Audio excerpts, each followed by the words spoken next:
Halo, selamat malam saudara. Bola liar kembali menggelinding ke hadapan Anda. Drama polemik ijazah mantan Presiden Jokowi masuk babak lanjutan.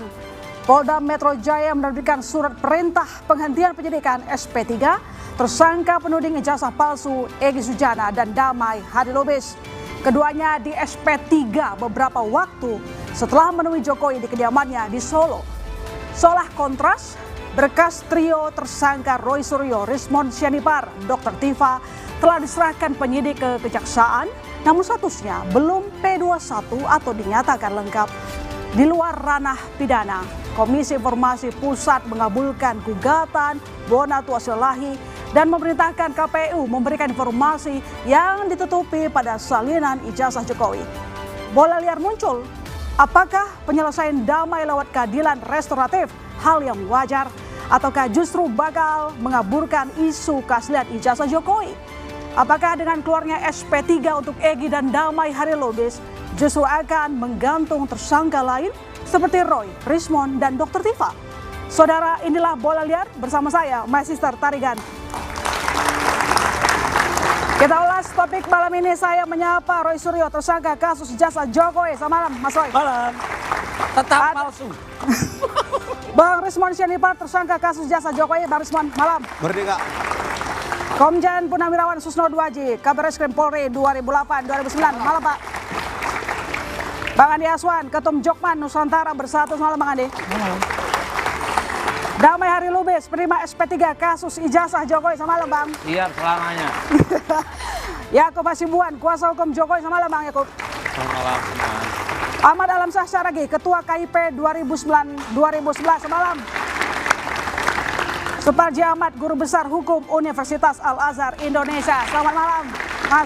Saya langsung ke Bang Damai kalau begitu. Bang, SP3 dikeluarkan hari ini. Ini sinyal besar bahwa sebenarnya Anda kemarin ke rumah Jokowi minta maaf. Pertanyaan pertama dulu, keliru. Bukan hari ini, kemarin. Kemarin, oke. Ke Pak Jokowi, saya tidak maaf. Tidak minta maaf. Tadi sudah disampaikan. Nah, kemarin juga di sini, 2 hari yang lalu. Saya tidak ada minta maaf. Tidak ada minta maaf.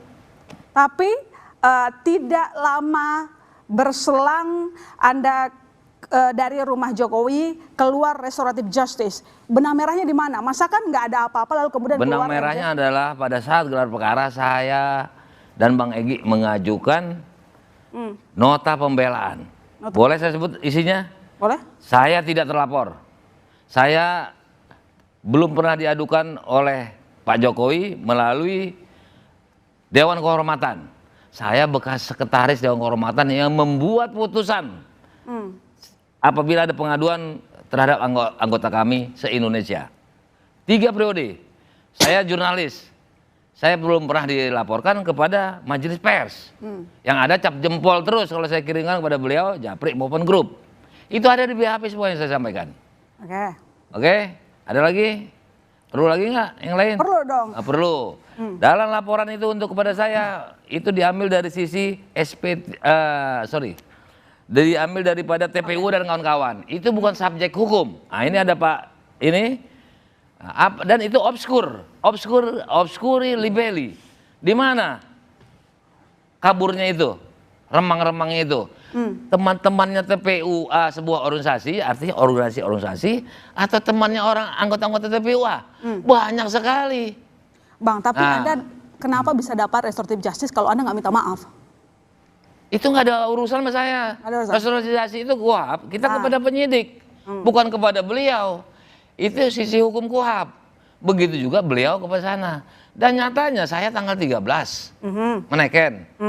Kawan-kawan, rekan-rekan sejawat dari lainnya tanggal 12. Isunya 2 minggu sebelumnya.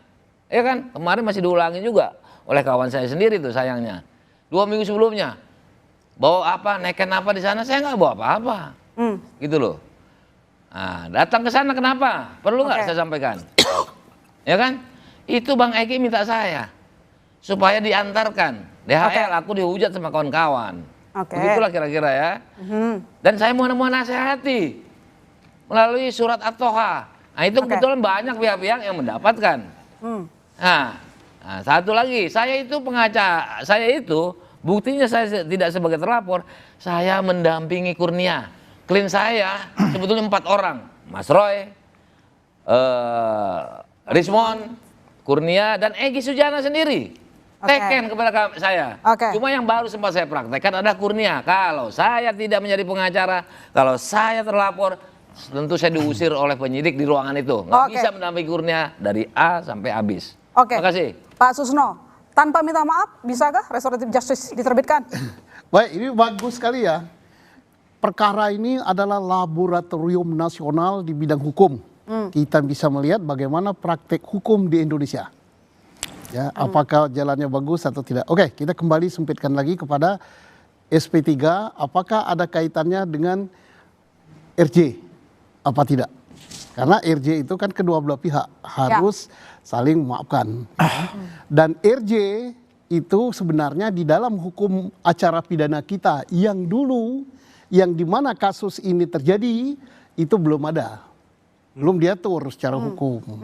Nah, di UHAP yang baru, ya Pak Prof, itu diatur. Persoalannya kita belum membaca, mungkin beliau yang sudah baca, Pak Damai ya, apa dasar daripada SP3. SP3 itu 1, tersangka meninggal. 2, tidak terbukti.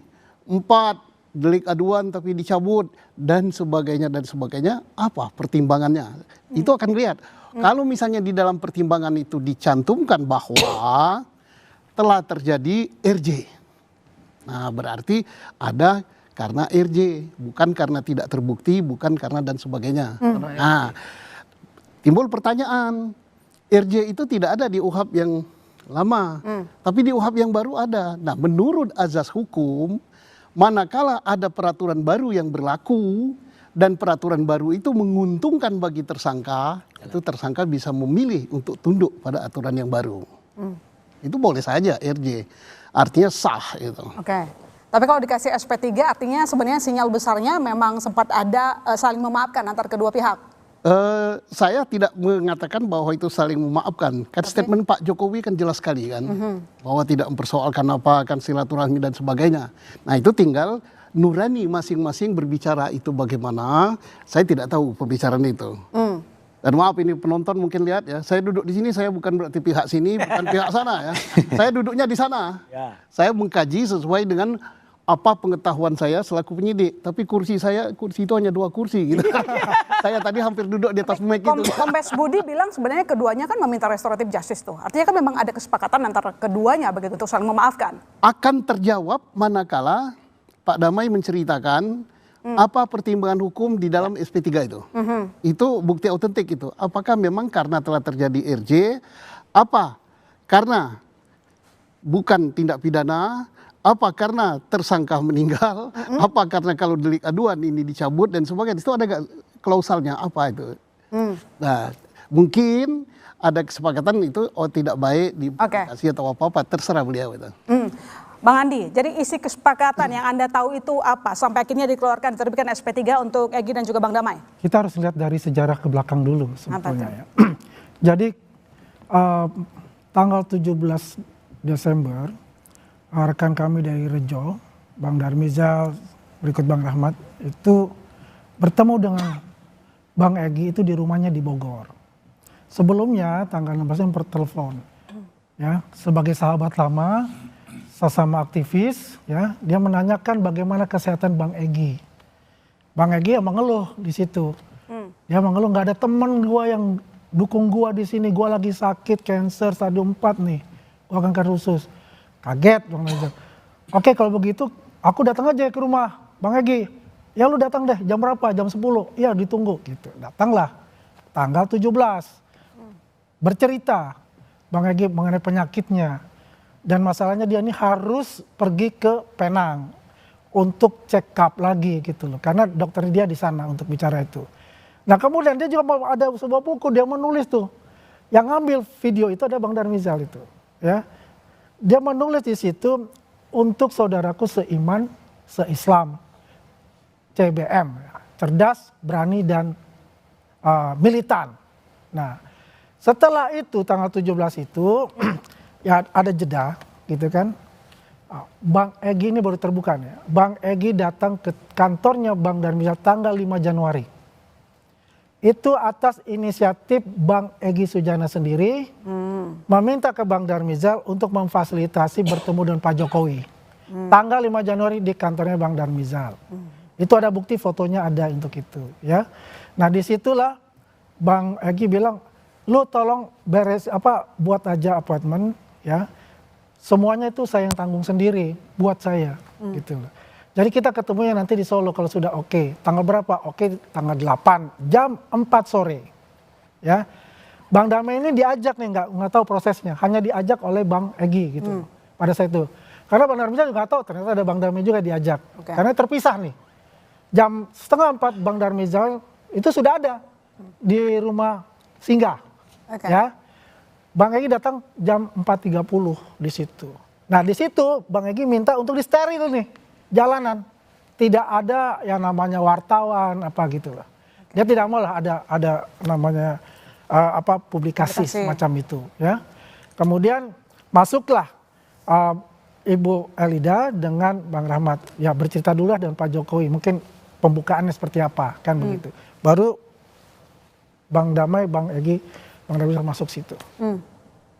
Menurut keterangan ya dari Bang Darmizal, pembicaraan itu ada yang mengatakan Bang Damai sebagai juru bicara diminta oleh Bang Egy. Karena Bang Egy itu tidak berbicara apapun. Hanya nanti memimpin doa. Doanya itu ada 12 menit dari 55 menit percakapan yang ada di dalam situ. Ya. Mohon maaf Bang Damai ya, tolong koreksi kalau saya salah. Perkataannya begini ya. Dia mengucapkan kami memohon maaf Pak Jokowi. Ya. Begitu. Bla bla bla bla. Oke. Di dalam doa pun Bang Egy mengatakan, ya Allah ya Rabbi, ya, tolong sembuhkan ayahanda kami, ya, Presiden ke-7 Pak Joko Widodo, dan seterusnya. Doa 12 menit itu sangat lama. Ya, kalau saya kutip dari surat Yasin itu, inna amru ija aroda sayan an yakulalau kun fayakun di situ. Artinya di situ, gestur tubuh di situ tidak perlu diucapkan. Bahwasanya di situ terjadi yang namanya bagaimana kesesuaian hati di situ. Karena Allah yang membolak-balikan perasaan dan hati yang ada di sana. Sehingga timbul suatu persaudaraan yang ada di sana. Ya. Jadi ada yang menarik ketika datang masuk ke sana, Pak Jokowi menyambut dengan salaman. Tapi yang jelas memang ada permintaan maaf ya? Secara verbal, Bang Egy tidak ada permintaan maaf. Secara verbal, kan diwakilkan, kan dia nggak berbicara, dia hanya berbicara pas waktu memimpin doa. Katanya. Kan begitu ya? Iya.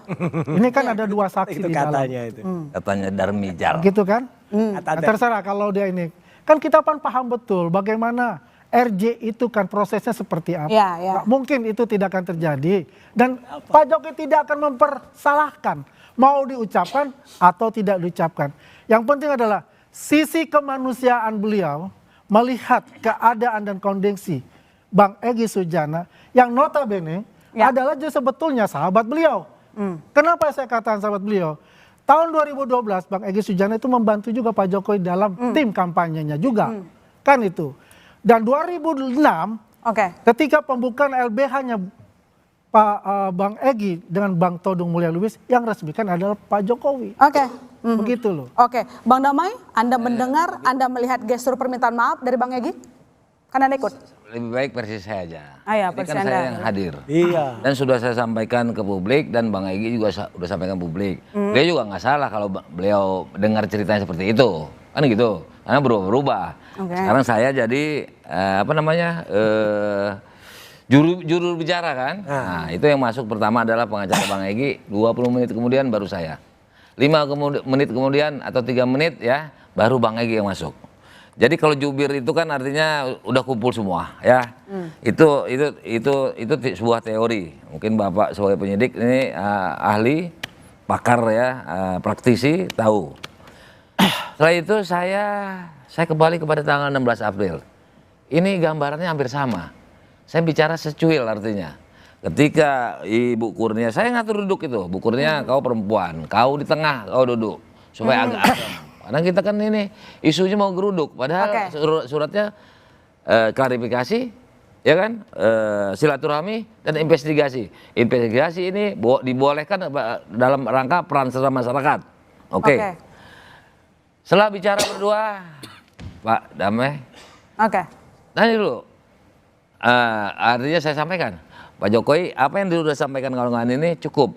Ibu sehat Pak, itulah saya. Nah, kemarin saya gambarkan seperti itu juga, ketika Bang Egy menyampaikan, bla bla bla bla, semua kan, termasuk Pak Jokowi, saya kesini bukan minta maaf. Saya minta maaf, salah saya apa? Karena menurut Undang-Undang Nomor 31, ini yang saya dengar.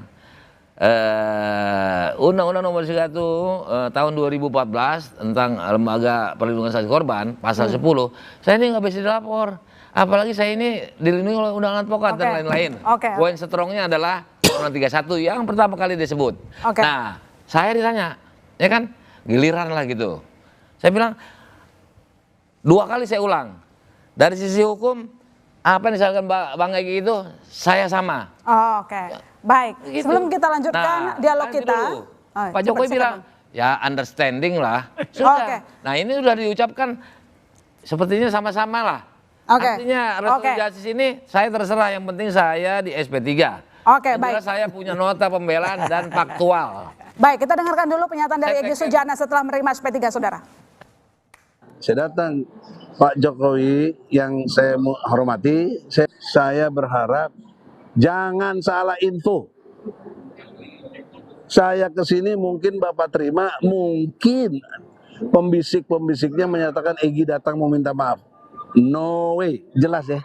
Saya datang bukan untuk minta maaf. Itu saya sampaikan depan beliau. Nggih, itu saya senang dengan kebaikan beliau luar biasa dalam akhlak ya, akhlak. Kalah saya. Nah, lalu yang saya menarik lagi, Bapak Jokowi yang terhormat, dia menyatakan saya harus bagaimana. Nah, disitulah baru ada RJ itu. Saya minta perintah Kapolri kepada Kapolda, Kapolda kepada Dirkrimum, cabut cekal saya dan SP3-kan saya. Itu yang saya bilang. Dia langsung reaksi. Pak Sarip, ajudannya, panggil polisi. Nah, saya baru tahu di sana ada polisi, bukan saya didampingi polisi.